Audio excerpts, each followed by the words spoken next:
സെബാസ്റ്റ്യന്റെ ക്രൂരതകൾ.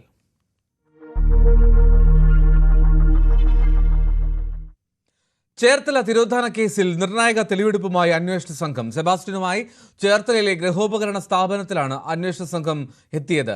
സെബാസ്റ്റ്യന്റെ ഇടപാടുകൾ സംബന്ധിച്ച തെളിവ് ശേഖരിക്കുന്നതിന്റെ ഭാഗമായിട്ടാണ് തെളിവെടുപ്പ്.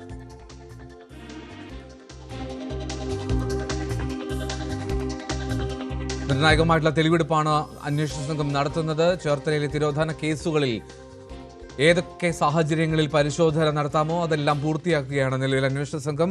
എന്നാൽ കാര്യമായ അന്വേഷണത്തോട് ഇയാൾ സഹകരിക്കുന്നുണ്ടോ എന്നുള്ളതാണ് സംശയകരം. അദ്ദേഹത്തിൻ്റെ രീതികളൊക്കെ തികച്ചും വ്യത്യസ്തമായി തന്നെ അനുഭവപ്പെടുന്നു എന്നാണ് അന്വേഷണ ഉദ്യോഗസ്ഥർ പറയുകയും ചെയ്യുന്നത്. ഒരു കാര്യത്തിനും വ്യക്തത നൽകാത്ത രീതിയിൽ അദ്ദേഹം പെരുമാറുന്നു എന്നുള്ളതാണ്. ഇപ്പോൾ ഗൃഹോപകരണ സ്ഥാപനത്തിലെത്തി തെളിവെടുപ്പ് നടത്തി ചേർത്തലയിൽ. ശരണ്യ സ്നേഹജൻ വിവരങ്ങൾ നൽകും. ശരണ്യ, ഈ ഗൃഹോപകരണ സ്ഥാപനത്തിലെ തെളിവെടുപ്പ് എന്തിനാണ്? വൈകുന്നേരത്തോടു കൂടിയാണ് ചേർത്തലയിലെ ഗൃഹോപകരണശാലയിലേക്ക് സെബാസ്റ്റ്യനുമായി ക്രൈംബ്രാഞ്ച് സംഘം എത്തിയത്. കോട്ടയത്ത് നിന്നുള്ള ക്രൈംബ്രാഞ്ച് സംഘമാണ് സെബാസ്റ്റ്യനുമായി ഇവിടെ എത്തിയത്. ചേർത്തലയിൽ നഗരത്തിനുള്ളിൽ തന്നെയുള്ള ഒരു ഗൃഹോപകരണ ശാലയിൽ കൊണ്ടുവന്നായിരുന്നു തെളിവെടുപ്പ്. ഇതിൽ പോലീസിന്, അന്വേഷണ സംഘത്തിന് മനസ്സിലാക്കാൻ കഴിഞ്ഞത് സെബാസ്റ്റ്യൻ ജൈനമ്മയുടെ സ്വർണം വിറ്റതിന് ശേഷം ആ പണം ഉപയോഗിച്ച് ഇവിടെ വന്ന്, അതായത് ചേർത്തലയിലെ ഈ ഗൃഹോപകരണ ശാലയിൽ വന്ന് അവിടെ നിന്ന് ഫ്രിഡ്ജ് വാങ്ങിയതായി കണ്ടെത്തിയിട്ടുണ്ടായിരുന്നു. അതായത് ജൈനമ്മയുടെ വിറ്റ പണം ഫ്രിഡ്ജ് വാങ്ങാനായി ഉപയോഗിച്ചു എന്ന് ഇയാൾ അന്വേഷണ സംഘത്തോട് സമ്മതിച്ചിട്ടുണ്ട്. തുടർന്നായിരുന്നു ഇവിടെ എത്തിച്ച് ഇപ്പോൾ തെളിവെടുപ്പ് നടത്തിയത്. തെളിവെടുപ്പ് പൂർത്തിയാക്കി ഇപ്പോൾ സെബാസ്റ്റ്യനെ അവിടെ നിന്ന് മറ്റൊരിടത്തേക്ക് കൊണ്ടുപോയിട്ടുണ്ട്. പൂർത്തിയായോ ഇന്നത്തെ തെളിവെടുപ്പ്? ഇല്ല, ഇപ്പോ സഹോദരന്റെ വീട്ടിൽ തെളിവെടുപ്പ് ഉണ്ടാകുമെന്നുള്ള വിവരം നമുക്ക് ലഭ്യമായിട്ടുണ്ട്. അന്വേഷണ സംഘം എവിടേക്കാണ് എന്നുള്ളത് ആലപ്പുഴയിലെ അന്വേഷണ സംഘങ്ങളെ പോലും, ക്രൈംബ്രാഞ്ച് സംഘത്തെ പോലും അറിയിക്കാതെ പെട്ടെന്നായിരുന്നു കോട്ടയത്ത് നിന്നുള്ള ക്രൈംബ്രാഞ്ച് സംഘം സെബാസ്റ്റ്യനുമായി ഇവിടേക്ക് എത്തിയത്. ഇപ്പോൾ നമുക്ക് സെബാസ്റ്റ്യന്റെ സഹോദരന്റെ വീട്ടിലും കൂടി തെളിവെടുപ്പ് ഉണ്ടാകുമെന്നുള്ള വിവരം കൂടി ലഭ്യമായിട്ടുണ്ട്. ഇത് ഏത് കേസിലാണ് ഇപ്പോൾ നടക്കുന്ന തെളിവെടുപ്പ് ശരണ്യ? ജൈനമ്മ തിരോധാനവുമായി ബന്ധപ്പെട്ടുണ്ടായ കേസിലാണ് സെബാസ്റ്റ്യനെ ഇപ്പോൾ കൊണ്ടുവന്നിരിക്കുന്നത്. നിലവിൽ പോലീസ് അന്വേഷിച്ചുകൊണ്ടിരിക്കുന്നത്, ക്രൈംബ്രാഞ്ച് അന്വേഷിക്കുന്ന കേസും ജൈനമ്മ തിരോധാനവുമായി ബന്ധപ്പെട്ടാണ്. ഇതിൽ അന്വേഷണ സംഘം കഴിഞ്ഞ ദിവസം സെബാസ്റ്റ്യനെ കസ്റ്റഡിയിൽ വാങ്ങിയിരുന്നു.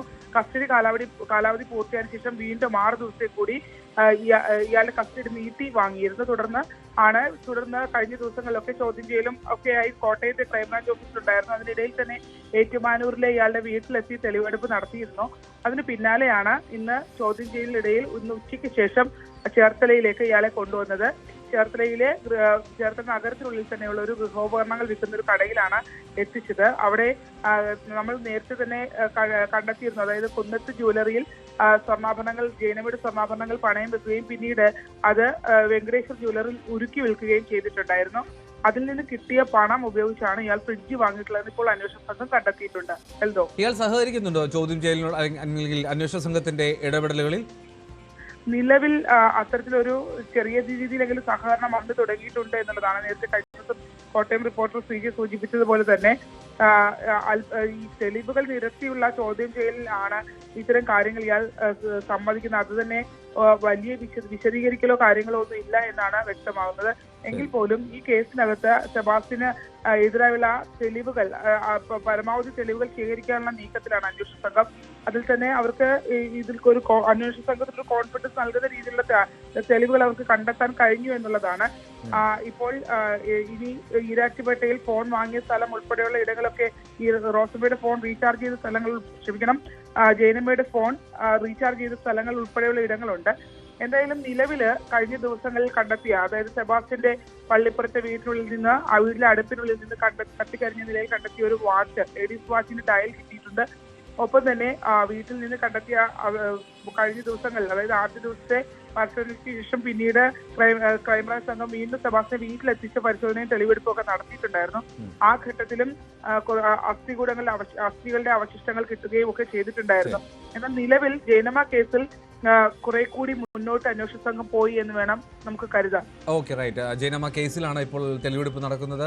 ജൈനമ്മ തിരോധാന കേസിൽ അന്വേഷണം അത് പുരോഗമിക്കുകയാണ്. അപ്പോൾ അന്വേഷണ സംഘം കുറച്ചുകൂടി കോൺഫിഡൻ്റ് ആയി തന്നെ കാര്യങ്ങൾ മുന്നോട്ട് കൊണ്ടുപോകുന്നു എന്നാണ് ലഭ്യമാകുന്ന വിവരം. ഇപ്പോൾ ചേർത്തലയിലെ ഗൃഹോപകരണശാലയിലെത്തി തെളിവെടുപ്പ് നടത്തി. തെളിവെടുപ്പ് ഇപ്പോഴും മറ്റൊരിടത്തേക്ക് മാറ്റും പുരോഗമിക്കുകയാണ് എന്നുള്ളതാണ് ലഭ്യമാകുന്ന വിവരം. ശരണ്യ സ്നേഹിതനാണ് വിവരം നൽകുന്നത്. ഇനി ആലപ്പുഴയിലെ തിരോധാന കേസുകളിൽ പ്രതി സെബാസ്റ്റിനെ കുറിച്ചുള്ള കൂടുതൽ വെളിപ്പെടുത്തലും പുറത്തേക്ക് വരുന്നുണ്ട്. സെബാസ്റ്റിന്റെ വീടും പുരയിടവും നേരത്തെയും ദുരൂഹമാണെന്നാണ് 12 വർഷം മുൻപ് ഒപ്പമുണ്ടായിരുന്ന പള്ളിപ്പുറം സ്വദേശി കണ്ണൻ ന്യൂസ് 18നോട് പറഞ്ഞത്. വീടിനുള്ളിലേക്ക് സെബാസ്റ്റിൻ ആരെയും കടത്തിവിടില്ല, ജനലോ വാതിലോ തുറക്കില്ല, ദിവസം മുഴുവൻ കൂടെ സഞ്ചരിക്കുമ്പോഴും വീടിന്റെ കോമ്പൗണ്ടിലെത്തിയാൽ പുറത്തു നിർത്തുമെന്നും ഉടൻ തന്നെ ഗേറ്റ് താഴ്ത്ത് പൂട്ടുമെന്നുമാണ് വെളിപ്പെടുത്തൽ. എത്ര മദ്യപിച്ചാലും ബോധരഹിതനാകാത്ത സെബാസ്റ്റ്യൻ ആരോഗ്യമില്ലാത്ത ആളെ പോലെ നടിക്കുകയാണെന്നാണ് കണ്ണൻ പറയുന്നത്. ബിന്ദു പത്മനാഭനെ സെബാസ്റ്റ്യൻ അപായപ്പെടുത്തിയിട്ടുണ്ടാകാമെന്നാണ് വിശ്വസിക്കുന്നതെന്നും കണ്ണൻ പ്രതികരിച്ചു. 2013 കാലയളവിലാണ് ബിന്ദു പത്മനാഭന്റെ ഇടപ്പള്ളിയിലടക്കമുള്ള 3 ഏക്കറോളം സ്ഥലം സെബാസ്റ്റ്യൻ വിൽക്കുന്നത്. ആ കാലഘട്ടത്തിൽ സെബാസ്റ്റ്യൻ എന്തായിരുന്നു? അന്ന് സെബാസ്റ്റ്യനോടൊപ്പം ഒരാഴ്ചയോളം വാഹനം ഓടിക്കാനായി ഉണ്ടായിരുന്ന കണ്ണനാണ് നമ്മളോട് കാര്യങ്ങൾ വ്യക്തമാക്കുന്നത്. കണ്ണൻ, സെബാസ്റ്റ്യനിലേക്ക് എത്തുന്നത് എങ്ങനെയാണ്? കണ്ടപ്പോ ഒത്തിരി പുള്ളി എന്തൊക്കെയോ ഹൈഡ് ചെയ്യുന്നതായിട്ട് തോന്നി. ഒത്തിരി ഹൈഡ് ചെയ്ത് 2013 ആ കാലഘട്ടത്തിൽ ഒത്തിരി ഹൈഡ് ചെയ്ത് നിൽക്കുന്നതായിട്ട് തോന്നി. പിന്നെ എപ്പോഴും മദ്യപിക്കുന്നതായിട്ടുള്ള ആളാണ്. എങ്ങനെയാ ഇയാളുടെ കൂടെ ഒരു ദിവസം പോയാൽ എങ്ങനെയാണ്? ഫുൾ ടൈം മദ്യപാനമാണ് പുള്ളിയുടെ മെയിൻ പരിപാടി. മദ്യപിച്ച് ഇങ്ങനെ നടക്കുക എന്നൊരു മൈൻഡാണ്. പിന്നെ പുള്ളിയുടെ സുഹൃത്തുക്കളുടെ വീട്ടിലൊക്കെ പോകും. അവിടെ പോയി അവിടെ നിന്ന് അവരെ കൂടെ നിന്ന് മദ്യപിക്കും. ഒത്തിരി ഞങ്ങൾ ആ വീട്ടിൽ ചെല്ലുമ്പോഴും അയാൾ എപ്പോൾ പുറത്തേക്ക് ഇറങ്ങിയാലും ആ ഗേറ്റ് പൂട്ടിയിട്ട് താഴിട്ട് പൂട്ടിയിട്ട് ഇറങ്ങുള്ളായിരുന്നു. അതായത് പള്ളിപ്പുറത്തെ വീട് പള്ളിപ്പുറത്തെ വീട്ടിൽ നിന്ന് ഇയാൾ എപ്പോൾ പുറത്തേക്ക് ഇറങ്ങിയാലും താഴിട്ട് പൂട്ടി ഇറങ്ങുള്ളൂ. അങ്ങനത്തെ ഒരു സ്വഭാവം അയാൾക്കുണ്ടായിരുന്നു. പിന്നെ ആ സമയത്ത് ആ വീട്ടിൽ ആളുണ്ടെങ്കിലോ? ഒരു ദിവസം ചിലപ്പോഴേക്ക് പുള്ളിയുടെ വൈഫ് ഉണ്ടായിരുന്നു. അപ്പൊ എങ്കിലും ഞാൻ ആ വീടിനകത്തൊന്നും കയറിയിട്ടില്ല. അകത്ത് ആരെയും കയറത്തില്ല പുള്ളി. അപ്പൊ വൈഫ് ഉണ്ടെങ്കിൽ പോലും പുള്ളി പുറത്തുനിന്ന് ഇങ്ങനെ ലോക്ക് ചെയ്ത് പോകുന്നതായിട്ട് ഞാൻ ശ്രദ്ധിച്ചായിരുന്നു. പെരുമാറ്റത്തിലൊക്കെ ഒത്തിരി പുള്ളി നമ്മളെ ഭയപ്പെടുന്നതായിട്ട് ഫീൽ ചെയ്തു. ഞങ്ങൾ ചെറുപ്പക്കാര്, ഞങ്ങൾ പോലീസുകാരാണോ എന്നൊക്കെ പുള്ളി ഒത്തിരി ഭയപ്പെട്ടതായിട്ട് എനിക്കും എൻ്റെ ഫ്രണ്ടായ ശരകൃഷ്ണനും ഭയങ്കരമായിട്ട് ഫീൽ ചെയ്തു. അയാളെ കണ്ടു കഴിഞ്ഞാൽ ആർക്കും നമുക്ക് തോന്നുന്ന വെച്ചാൽ ഒത്തിരി ഏജ്ഡ് ആയിട്ടുള്ള ആളായിട്ട് തോന്നും. പക്ഷെ ആക്ച്വലി പുള്ളി നല്ല ഹെൽത്തി ആയിട്ടുള്ള ആളാണ്. സൗഹൃദമായോ നിങ്ങളുമായിട്ട്? സൗഹൃദമായെങ്കിലും ഞങ്ങൾ എപ്പോഴും ഒരു ഡിസ്റ്റൻസ് പുള്ളി കീപ്പ് ചെയ്തായിരുന്നു. അയാൾക്ക് നല്ല പൈസ ഉണ്ടായിരുന്നു. എപ്പോഴും ക്യാഷ് എടുത്ത് ഒത്തിരി ചെലവാക്കും. ക്യാഷ് ആയിട്ടാണ് പുള്ളി ചെലവാക്കുന്നത്. അതായത് ഒത്തിരി പൈസ ഉണ്ടെന്ന് പറയുന്നത് എങ്ങനെയാണ്? പൈസയുടെ കയ്യിൽ കരുതുന്ന പൈസയുടെ അളവാണോ? കൈ കരുതിയ പൈസ അങ്ങനെയാണ് പുള്ളി അന്ന് ചെലവാക്കിക്കൊണ്ടിരുന്നത്. കണ്ണ് ഇപ്പൊ എന്ത് തോന്നുന്നു? ഈ ബിന്ദു പത്മനാഭൻ എന്ന സ്ത്രീക്ക് എന്തെങ്കിലും സംഭവിച്ചായി തോന്നുന്നുണ്ടോ? എന്റെ ഒരു കാഴ്ചപ്പാടി ഒരുപക്ഷെ അവര് ജീവനോടെ ഉണ്ടാവാൻ ചാൻസ് കുറവാണ്. അതാണ് വളരെ പ്രധാനപ്പെട്ട കാര്യങ്ങളാണ് ഇവർ ഓരോരുത്തരും പറയുന്നത്. എന്തായിരുന്നു 2013 കാലഘട്ടത്തിൽ സെബാസ്റ്റ്യൻ എന്നുള്ളത് വളരെ കൃത്യമായി ഈ കണ്ണന്റെ വാക്കുകളിൽ നിന്ന് വ്യക്തമാണ്. ഒപ്പം തന്നെ ആ വീടിന്റെ ദുരൂഹത എന്താണ് എന്നുള്ളത് വളരെ കൃത്യമായി തന്നെ അദ്ദേഹം നമ്മളോട് പങ്കുവയ്ക്കുകയും ചെയ്യുന്നു. ആലപ്പുഴയിൽ നിന്നും ശരണ്യ സ്നേഹജൻ, ന്യൂസ് 18. ഒരിടവേള കൂടി.